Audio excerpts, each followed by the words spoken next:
Hello, and welcome to the Real Talk with Me podcast. We have a very special conversation today emphasizing the global impact of the Meet Mission. Thank you so much for being our special guest today. Please introduce yourself. Thank you so much, Jamie. First of all, I'm extremely grateful to you for having me here today. So, to give a brief about myself, professionally, I work with Ernst& Young, EY, in technology consulting, wherein I help clients in end-to-end tech consulting or digital transformation. Personally, I advocate and do a lot of on-ground stuff related to digital well-being and mental health. So, these are my focus areas in which I work. Amazing. And what's your name? Ritual. Thank you so much for joining us. I'm so grateful that we're able to have this conversation today. And we started the conversation about digital wellness a few weeks ago as part of the Look Up Live Youth for Youth conversation. So we barely scratched the surface on these topics because I know we're both so passionate about it. So I'm really curious to learn what really lights you up when we start talking about digital wellness and really gets you excited to share your lessons with the world. Absolutely, Jamie. So it's rooted back to my own journey with digital well-being. So in 2017, I was a millennial. I'm still a millennial, but I was completely addicted to social media. I used to check my phone first thing in the morning. I used to check my phone in the bathroom. I used to post content on Facebook or post my photos on Facebook and look for likes or validation. I used to check it at the wrong times or wrong locations. Like while talking to people, I used to check my phone. While talking to people in person, I should check my phone. So that used to affect the quality of relationships I had. So the idea was that I was severely affected by my technology, and I could see the impact in my relationships, physical health, mental health. And just to clarify here, it was not that technology is bad, it was my usage of technology which is bad. So I wanted to know what was life beyond tech, because as you could see, I was completely inundated by tech. So I went cold turkey for 7 months to see what is life beyond tech. So I uninstalled WhatsApp and I uninstalled Facebook, which were my most addictive applications. So during those 7 months, it had a significant impact on me. My grade shot up by around 15%.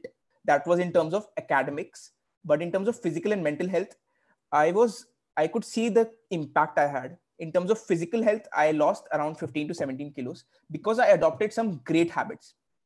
So I adopted meditation, I adopted gratitude, I adopted physical exercise, and I adopted mindful eating. So during that whole period, I had a lot of time since that 3 to 4 hour chunk was available to me. So I invested that in good habits. And because of that, as I told you, my academics grade shot up, my physical health improved, and thirdly, my mental health as well. Now I was not comparing myself to other people's profile on social media. I just wanted to be a better version of myself. I was only comparing myself to a better version of myself. And I wanted to enable other people to become better versions of themselves. So I could see the impact on my mental health as well. And I had really good quality relationship. I would say I had gems instead of stones. So earlier I had a lot of friends on Facebook. So it's good to have Facebook, but I wasn't really investing in on the relationships. Now I was really focused on those 20 odd gems in my life. So this was the impact that phase had on my physical health, mental health, and academics. But as we all know, we can't live without social media, and it's an essential tool which has a lot of merits. So I came back to social media after those 7 months in a, you could say, a ramp up approach, wherein I had a different phone for WhatsApp, and my Facebook wasn't really active. But I started coming back because I also wanted to get those benefits of tech, which is really essential in our day to day life.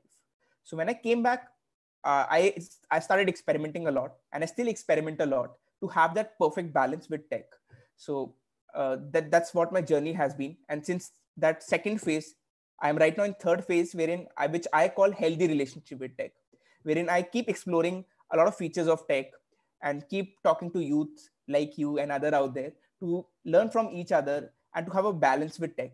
So that's what my journey is, and I'll be happy to go in phase 3 in detail as well. I love it. And I really appreciate you sharing your story as to how you got involved with this work, because I think it's something that we can all relate to on many levels. And of course, there's so many layers to our relationships with technology and really empowering that healthy tech usage.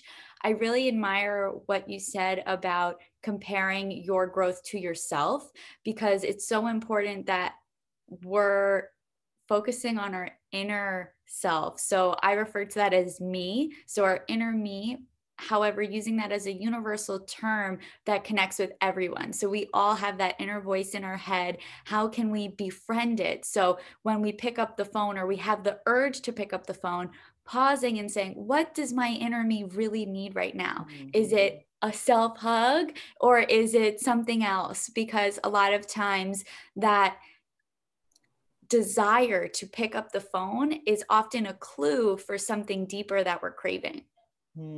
Absolutely. If you don't know how to love yourself, how can you love others? So I think that self-love, that self-help concept is absolutely great.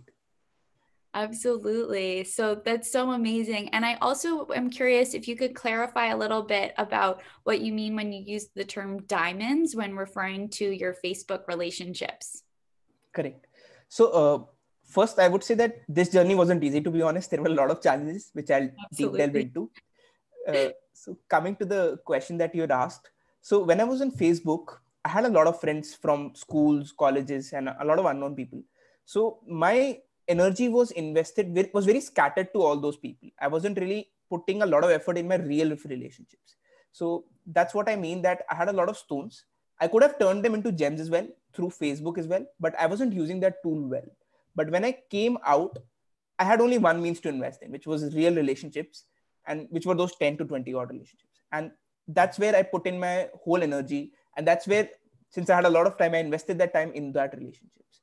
So that's what I mean, that I had a lot of stones, but I wasn't investing in that stones to make it gems. But when I had time, when I had energy, I was investing in those people which were left with me, and I made them into quality relationships. I appreciate that so much, because often, I mean, we all have so many different perspectives when it comes to our online communities. So focusing on what really is the priority, what's important to me as an individual, and if deep relationships that are meaningful and concrete in real life are part of that, investing our time and focusing our energy to really turn those stones into gems. I really love that metaphor. Thank you for sharing. Correct. And just to add one more point, use technology to supplement your life rather than substitute your life. So just don't have virtual friends, have real friends. Or when you have friends, real friends, use virtual tools, but use it to supplement, not substitute. That's something that I feel is going wrong with our generation somewhat. That's a very important distinction. I appreciate you highlighting that, because a lot of times, especially now being so virtual, some of us are in full quarantine. We haven't had the luxury of connecting in real life. So we try to substitute, and it really doesn't replace. However, when we supplement, it does enhance. So when we do connect with someone in person, or for example, we connected on the virtual event and then we kept it going. So I think things like that are important distinctions to keep in mind, so we can really use technology with intentionality. Bang on.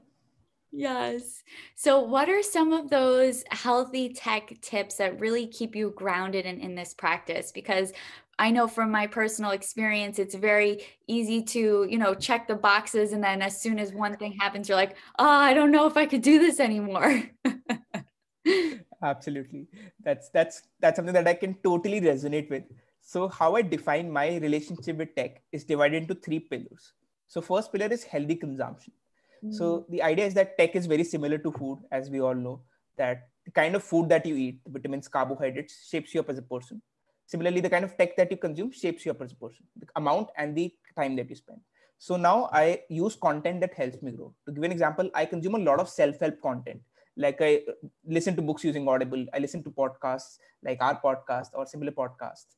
Or I just watch self-help videos. Like there are people I follow like Simon Sinek, Jay Shetty. So people which help me grow. And it's very personalized. It depends on people to people. But the idea is to use tech to grow yourself. So that's the key idea. But again, it's important to take some form of entertainment as well. We all need that dose of entertainment too. So that's first pillar of healthy consumption, wherein you use technology or these tools to grow yourself as a person. Second pillar, which I divide and I call, is healthy production. So the idea is, as you said, there are a lot of great communities out there, and you've also met because of that community.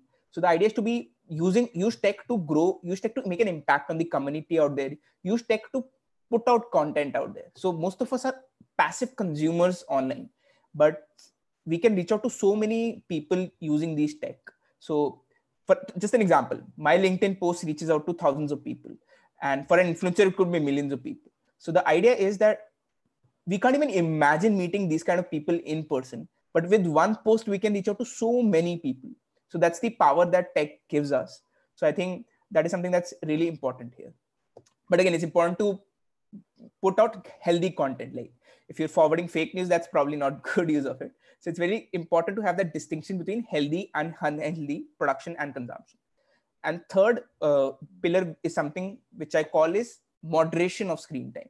So this is something that a lot of us can relate to, especially during these COVID times when most of us are online and we're spending too much time online.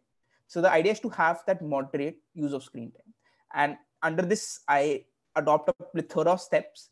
So one is I try to make use of offline tech instead of online tech wherever possible. So for example, I have this old fashioned alarm clock with me, with which I sleep. And I have this old fashioned landline as well.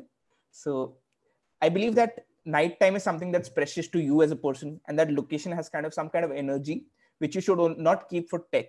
So during that time, I unplug from tech and I use these old fashioned tech whenever required. And I've been doing it for more than a year, and this has transformed my sleep quality, to be honest. So this really helps a lot. So that is in terms of moderation of screen time. I have a plethora of other steps as well. For example, using tech to manage tech.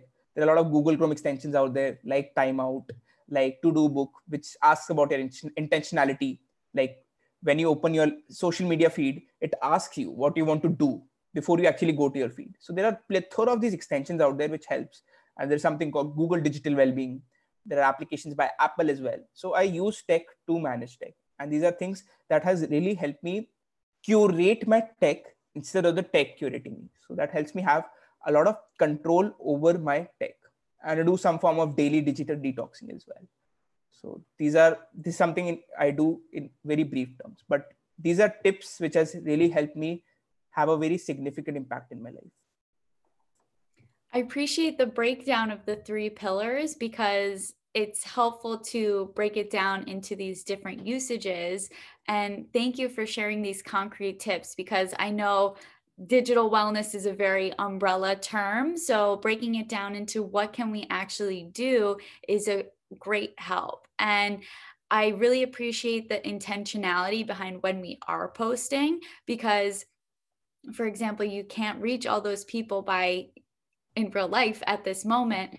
So when we do post, having this intention from a place of love that we're sharing valuable content, our voice matters, we belong, and we know that us speaking our truth will empower other people to speak theirs. So that's so beautiful. And I love that we can use tech to enhance itself, which is like a little bit like, why doesn't it come automatically that way? However, I'm hopeful that in our lifetime, the tech will come in a way that is built to support our lifestyles, and instead of distracting us, really empower us to come back into the moment. And things like the voice control, or really curating our schedule to be like, okay, it's time to take a walk. I was just setting up Google Home, and they had all of these features of, time to drink water, time to take a walk, time to do this. So I think it's great that those features are starting to be incorporated. However, it's our responsibility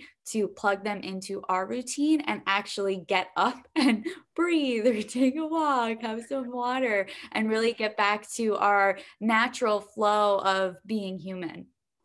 Absolutely. That's very well said. And I totally resonate and agree with what you say. Oh, thank you so much. It's so interesting also what you mentioned about the energy of the technology. So I love that you have an analog clock. I've been challenging myself to wake up without the alarm, which is crazy. But those nights when I do remove technology from my room, it feels like energetically freeing, which is so cool. And a personal practice of mine before I opened the computer for our chat today, I smudged with some Palo Santo and like little things like this to really infuse intentionality, because yes, it's energetically like power on my laptop screen, but there's so much more energy that's here.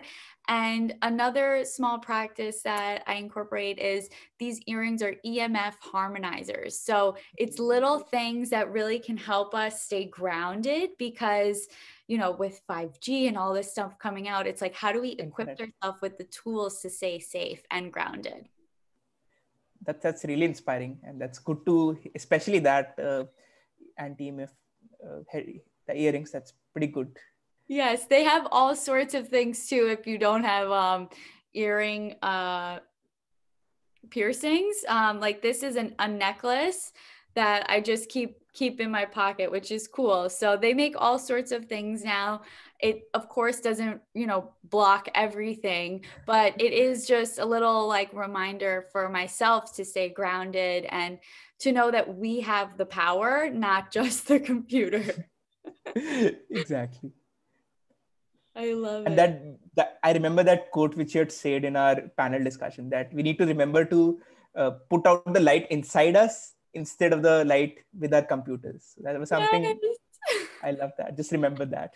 Oh, thank you so much. Yeah, it's so cool when we're having these conversations that are unedited, unfiltered, like the stream of consciousness that just comes through. It's indescribable. Absolutely. I love it. So, are there any other tips that have really transformed your personal routine that you'd like to share with the community? Correct.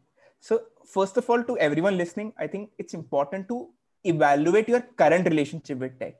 See whether it's distracting, what time is it distracting, what you're doing online. So, idea is to evaluate where you are and to reevaluate and see what you can change. So, I think it's important to first reevaluate your relationship with tech.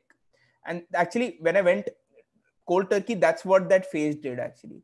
And I'm not telling you to go cold turkey, obviously, but actually be intentional and think about how tech is affecting your life and reevaluate your relationship with tech. That's one tip, obviously. Second is have some life beyond tech. So it could be as small as taking a walk in the garden, doing something in the nature, or it could know, or following some passions or hobbies. For example, I want to do skydiving someday, or I want to break a Guinness Book World Record. So go crazy as you want, or go very small as well. So idea is to have some form of life beyond tech. Take up some hobbies as well. I know it can be tough during COVID times, but actually list down and take those steps. For example, I played that old fashioned Monopoly board game during these times. So find some life beyond tech as well. So that's my second tip. And obviously I've given a lot of other tips as well previously. And the last I would say is recognize your intent, recognize your triggers and rewards. So a lot of us are curated by a tech, wherein a notification come and we go to our phone. So that's a trigger for you to open the phone. So identify those triggers which you have, like getting a notification on your phone or your phone beeping all the time. So identify those triggers and reduce them or remove them. That's what I would say. And identify rewards as well. So a lot of us get a lot of rewards when we go online. So try to have some natural forms of dopamine or reduce those online rewards and try to get those online rewards offline. So these are ways in which you could have that sweet balance with tech. And these are 3 tips which helps a lot. I love that so much. And I appreciate you speaking to the rewards, because there is this visceral reaction that we have when we check our phone. So, what are other ways that we can implement rewards for the positive actions that we're doing offline? And I think that that's part of each of our individual personal practices of like, what gets you really excited when you're doing something and you're like, yes, this is how I want to reward myself. So whether it's going outside and rewarding yourself with a snack or something like that, I think that's very cool. Some things that I've incorporated are just little treats for myself, or just making something really feel special. And that's unique to each of our inner me's. So whatever really lights you up, bringing that into your practice and rewarding yourself for putting things away. I know with the screen time, like trying to digital detox, I've personally had a really hard time with that, especially because, you know, if I have my ergonomic setup, last night I was so extra. It was like Friday night, I'm treating myself to technology. That was like my treat.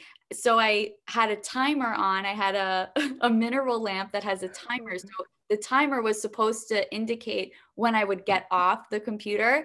And I had my ergonomic setup, the Bluetooth keyboard, and then my cousin had a foot massager. So I'm like, let me put the foot massager under the desk. And I was like, yes, this is the best way to use my computer. And then even after the timer went off, I was staying on the computer because I just felt inundated. And my cousin comes over to me. She's like, Jamie, like, do you need to be on the computer right now? Like, your eyes look a little bit like tired from staring at the blue light. And I was like, you know what? Like the timer went off and I don't need to be on the computer right now. But it was really helpful to have that external reminder of somebody else because although we're building that internal muscle with our inner me, strengthening, you know, whatever those relationships are, it is helpful to have, you know, an accountability buddy or a family member to help us come back to the moment because sometimes it's really hard to see it ourselves. Especially when you're having a bad day, because your internal triggers and willpower go down. And I feel for any habit specifically, accountability really helps. For example, going to the gym, having someone accountable for that. And I think those same things fit in for having that balance with tech. But again, as you said, digital well-being is very personalized. There is no one fit all solution. We all need to know our balance, our relationship with tech. And because we all have different routines, different kind of timelines, different kind of lifestyle. So it's important to recognize our own habits. But the idea is to listen to a lot of people and experiment with them and see what works for you. Absolutely. And I'm also curious what your practice is around mindful eating that you mentioned previously. So what happened during that phase was, since I didn't have to check my phone every 5-10 minutes, since I wasn't on social media. So when I was eating food, I was really mindful in that sense. Like I was just chewing a lot and I could see all my senses being there in the food, like touch, eating, feeling. But before, I used to have a phone in one of my hands while eating food. So my five senses were not working, I would say. They were like split. But when I was having mindful eating, I could see that my senses were there. And that's why I was eating comparatively less. So that's what happened during that phase. But again, it was incorporated with a lot of other techniques as well. My weight loss was contributed to a lot of other habits as well. I love it. And I appreciate you speaking to what it's like eating without a cell phone being present because it's so easy to, you know, whether it's any screen, you're like eating at the same time, you're like, where did my food go? So being able to be And you fully. want to eat more consciously because you're not aware. Yes, continue. Absolutely. So what does conscious eating feel like for you and how do you create space to bring that into your practice? Correct. So I would say there's a energy and there's a location for everything. Like for example, if you're having a meal, have it with family probably, or have some form of time beyond tech. So it could be eating as well, like as I said. So there's a formula which I devised, which is called peaks. So professionally, use tech to supplement your life while eating, no tech. While academics, supplement your life with tech or supplement your cats with tech. But now since we are all online, we need to be using online means only. While getting to knowing people, K, you need to supplement tech or use tech minimally, or while sleeping, no tech, obviously. So this is peaks method helps you achieve peaks in life. So coming to that eating part, I feel when you're going to dinner, when you're going to table, have a specific location, like a dining room. So most of us don't, eat in front of our screens or eat individually. So I think you need to define that place, that time, and that energy. And when you eat there, that really helps in setting that intention out there. And that really helps in consciously eating. And when you eat consciously, that helps you eat less and much better, I would say. It helps you digest better and it's helpful for your health overall. I love it. And I hope that we can all incorporate this as a reminder the next time we're enjoying a meal to be fully present and taste the food. Exactly. I love it. And So have a big allotted time, to be honest. So we take 5 to 10 minutes, and I'm guilty of it, to be honest. Sometimes I also struggle with it. There are too many deadlines, so I don't allocate too much time, and then I'm not eating mindfully because I'm not enjoying the food. Then I'm not feeling it. So having a good allocated time for lunch or any kind of snack really helps a lot. I appreciate that, especially as we like plan our calendars and block out time. Sometimes I get so excited about all the things I want to do, and I'm like, oh, I totally skipped lunch. And it's like, every day we need to eat food. So let's block that time in our calendar, whether it's 15 to 20 minutes, it might not necessarily take the whole time, but carving out the space for us to really be present with our body, help with digestion, all of the phases that connect with it. I really appreciate you bringing light to this part of the conversation. The keyword is intention or purpose. Yes, I love it.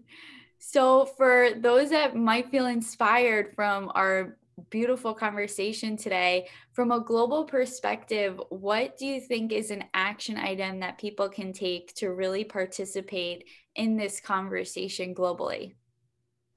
Perfect. So I think there are a lot of there are 2 or 3 ways to look at it. First of all, if you're looking at it from an individual lens, you can have that balance with tech, explore it, and go and do workshops. Like advocate for it to people in your community or to even your friends. It could be as small as going to your friends, to your family, and talking about it, or to colleges, schools, your own workplaces. So I think find out your own balance and advocate for it to others in your community. That could be from an individual lens. Second, individuals could join a lot of organizations out there. So that's from a organization perspective, like non-profits like Digital Wellness Collective, like Look Up Live. There are a lot of these organizations out there, and these are just illustrative. There are a lot of organizations out there. You can go and join and be part of global organizations which are doing a very good work in the area of digital well-being. So we've had a lot of summits, as you know. So you can be part of summits where people are from 30, 40 countries, youth from across the world, and stakeholders from across domains, from technology to healthcare. So you get to be part and be part of those areas and devise those solutions. And again, these are 2 illustrative examples from an individual lens and from a global lens, but there could be other nuances to it as well. For example, if you're working in a tech company, you can look at ethical tech and designing those principles wherever you're working at, designing those ethical principles wherever you're working. I love that. And I appreciate how the internet makes it possible to be having this conversation around the world. And there's just things that I've been observing that it's interesting because we're all experiencing the same thing. So it's not this otherness or, oh, over there it's different. It's like, yes, but we're all human. We're all experiencing this evolving time. So how can we transform to empower that light within? Exactly. We're all one community. Absolutely. We're all connected. It's crazy. And tech makes it simpler. That's a very good use case of tech. Absolutely. So I look forward to the future of technology being universal, connecting us all despite our time zone or where we might be, because the Wi-Fi really brings it all together. Beautiful. So I really appreciate all of the wisdom that you've shared today and all the concrete tips. I'll be sure to include links to everything that you mentioned. I am curious if there's one takeaway that you'd like people to walk away from this conversation, what would it be? So my one call of action is, and this is a quote which I also live by on a day-to-day basis. So it's a quote by Annie Dillard, and she says, and I quote, "How we spend our days is, of course, how we spend our lives." And let me repeat that. How we spend our days is, of course, how we spend our lives. So my call to action would be, do you want to spend 1/3 of your days on tech or being connected to tech 24/7? Our time is limited on this planet. So rather use that time to live and feel life. Believe me, when you're on your deathbed, you won't remember moments like applying filters to your photos or scrolling through your social media endlessly. But you would rather remember those moments you spent outside tech, or use tech to grow yourself, or use tech to make an impact on the community. Those are the times that you would remember. Thus, I feel that the time has come for each and every one of us listening to it today to open our eyes to a world that does not only see screens, but to the beauty around us, because that's where the real magic happens. There's so much magic. Thank you for sharing. That's such a beautiful quote to close this divine conversation today. Absolutely. It was lovely. Thank you so much. Until next time. Bye. Bye-bye.